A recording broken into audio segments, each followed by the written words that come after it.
We took the tender apart in our previous video. It's very easy to dismantle. 2 screws, one front, one back, and you do have to remove the rear coupling to get to the back screw. And this is the old decoder, which we know is not working. Just going to remove the old speaker. That's just 2 screws.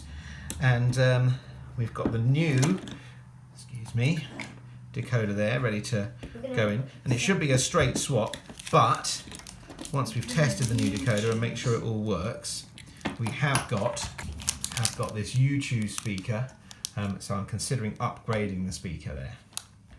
So that has got that out, ready to take the new speaker. Let's just unbox this on camera. Here's our digital sound decoder. We ordered one of these before and we were accidentally sent the decoder for the Peppercorn A1 instead of the Grizzly A1/A3. Very easy mistake to make, but thankfully we've finally been able to track one of these down on eBay. Hopefully it isn't the wrong one. Well, we'll plug it in and make sure it makes all the right noises, but it's in the right box. I remember all the sound effects. Simon can remember what sounds it made. There we go. It's an essential part to see this plugging in.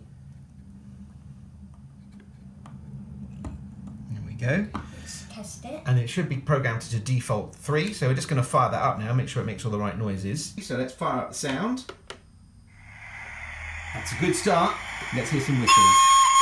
Yes, the right one. That's the right whistles, isn't it? Here's the new speaker. We're going to upgrade this to the YouChoos speaker, which Simon's going to open now. Warship. Right, there we go. And it's fixed to a piece of card. And we're going to leave it fixed to that for now to make it easy to solder to, because as I found out last time, speakers obviously are magnetic and they do tend to magnetise the soldering iron. The point of no return. This is where I cut the speaker off the chip. There we go. I've left a little bit on the speaker in case I want to use that for something else in the future, although I don't think I'm going to. And then we strip the ends of these carefully. That's it. I'm going to tin them just with a little bit of solder from the iron, which should be warm by now.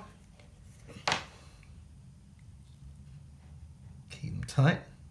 Big spoil just tinning these wires. And as I mentioned before, when you're soldering something with a chip on the end of it, you've got to keep the soldering iron on for a very brief amount of time. Otherwise, you can burn out the active component. So I'm just threading through these wires through the holes in the speaker mount, bending them over to make a good mechanical connection, and then I will solder it. And then we'll unstick it from the card. No, I'm going to, it's magnetised. Disaster. So I'm going to put a little weight on that card so it doesn't jump up, and then solder again. There we go. Right, now before I plug it all back together and reassemble it, I'm going to do another test, make sure it all still works. Ready for test? Simon, fire up the sound. Oh yeah. Get some hissing as well. That's great, well done. Lovely. And we can't test it moving yet because we haven't yet reattached the tender to the loco, so that's probably the next job. Excellent. Right, we've got loco and tender reattached, so Simon, firstly, please could you fire up the sound. Here it comes. Great. Give it a toot. And then see if it moves. Yeah, that's good. And the other way.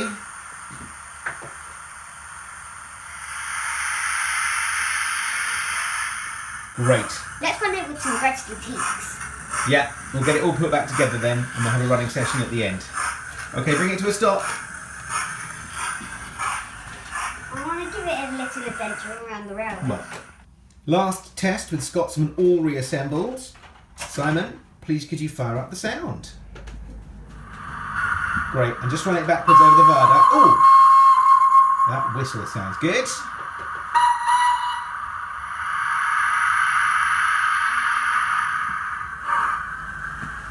Great.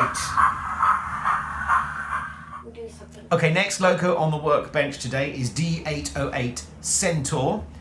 We bought a decoder for this before, but we accidentally ordered an 8-pin rather than 21-pin. The good people of YouChoos were kind enough to exchange it, so today we're going to take it apart and we're going to fit the sound decoder. We've got the Warship in the loco servicing cradle. This is very easy to dismantle. 2 screws, one here and one here. I've already removed them, so the whole thing now just lifts out of the body. I'll put the body to one side. We'll turn this over. And there you have it now. Here's the existing decoder, not a sound decoder, which is already installed in the loco. And this is very easy to remove. It just slides straight up like that. So here it is, as supplied by the good people of YouChoos, who do fantastic work, I think. And they've attached speaker wires to it for me, and I'm going to install my own speaker. Well, it's another YouChoos speaker actually that I've had for a little while, a double one. So hopefully that should make a pretty decent noise. I think it goes on like this. Gently persuade it in. There we go. And it's got the stay alive capacitor installed, which I will fix into position with a piece of tape in a minute. And then these are the two speaker wires, which I'm going to attach to this. First of all, I'm just going to give it a test to make sure it moves. Simon, could you bring the Hogwarts Express to a standstill? Just check that the loco itself moves. That's great.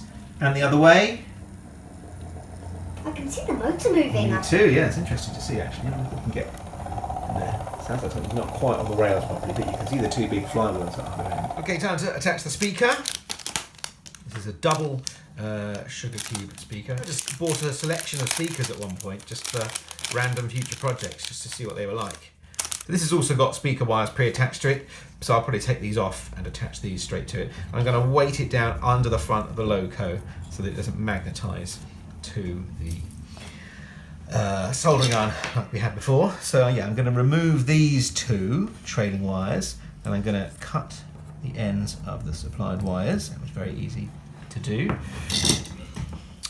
I'm going to strip these back. And I'm going to tin those. I'm just attaching the speaker. Oh. When the speaker's attached, we will test the sound.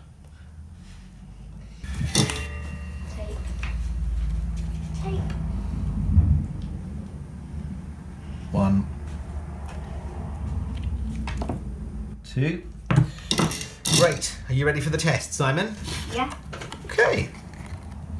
Let's get it on the track. Oh, yes. Oh! I love the horn. Engine crash. It's moving.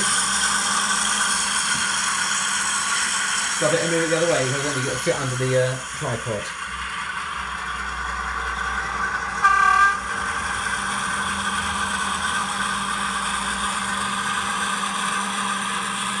That sounds brilliant.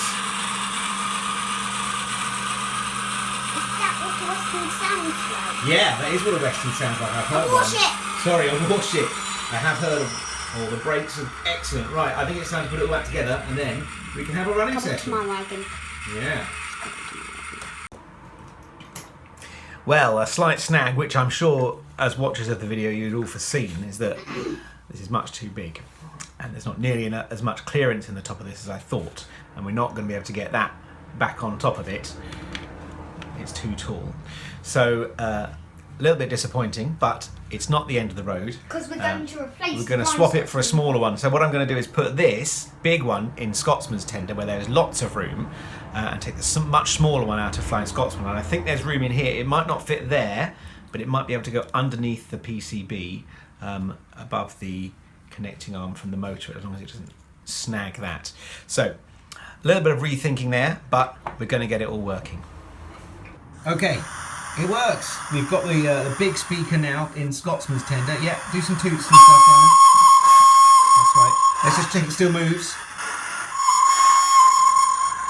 It's a bit juddery starting there, but it does still move. It fits Good. under the tripod. It does fit just under the camera tripod, that's handy. So we'll put all that back together, and then we'll put the little speaker, which we've just freed up, into the warship. And the rope on the Scotsman. Exactly. After lots of fiddling and adjustments, we finally managed to get this back together with the speaker inside it. It was very tricky, but we managed to glue it underneath the PCB in such a way that it's not snagging the axle. So, Simon, fire up the sound.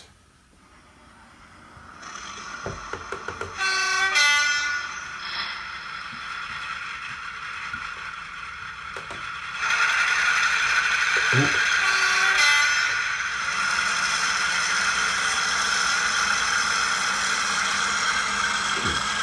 just reverse it the other way.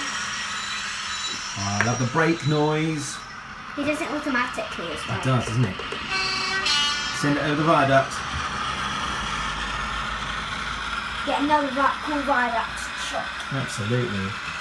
Well, I think as we've done it, we need to tidy up a little bit, and then I think it's time for a running session. What do you reckon, Simon? Yeah, but we need to fix Flying Scotsman first.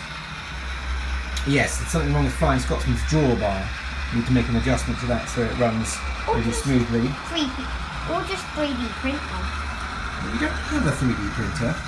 Right, well that seems to be successful, so let's sort out the drawbar and then we'll have a running session. Currently with Scotsman's new decoder it's set to the default value of 3, so we need to reprogram it. I think we're going to make it 4472. So it's on our temporary programming track. Simon, what do we do? Press menu. Menu. Enter. That's loco, direct, address, address right, and then dial in whatever you want your number to be. 7, and then press enter. The light flashes. You hear that clicking sound. And then when it stops flashing,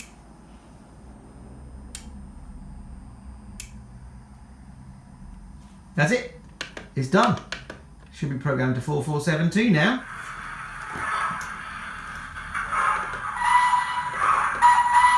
Lots of whistles there.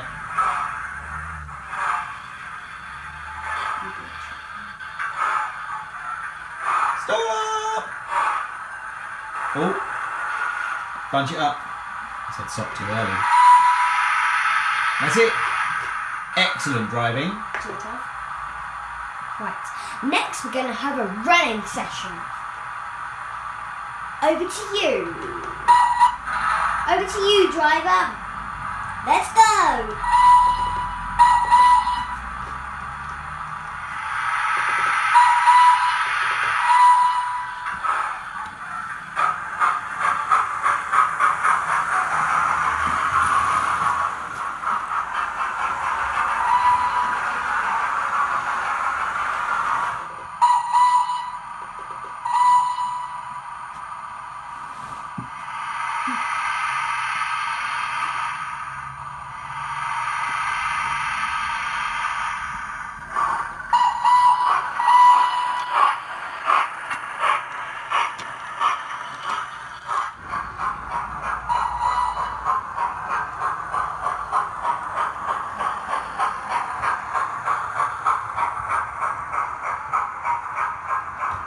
Slightly unexpected sequel to repairing the Flying Scotsman.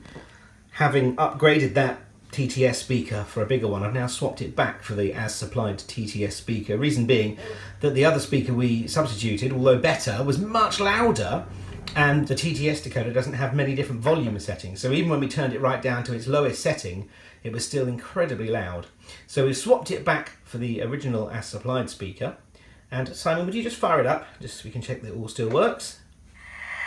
Yeah, lovely. That's the screeching whistle. That whistle in particular was very painful on the ears. Just give it a little nudge in each direction, Simon, make sure that the movement functions work. That's great. And the other way. We're going to run her with some teak and Pullman coaches. Yeah, we'll give her a running session in a minute when it's all back together. Thanks for that, Simon. So we're going to stick with that now, I think.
Shut down engine.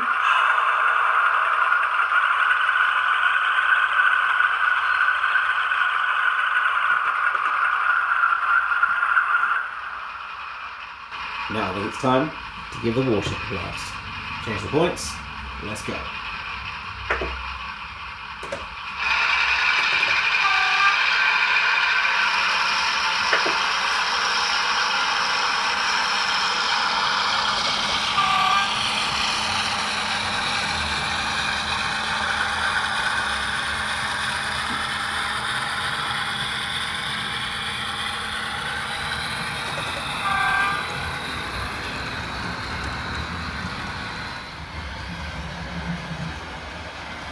Come on.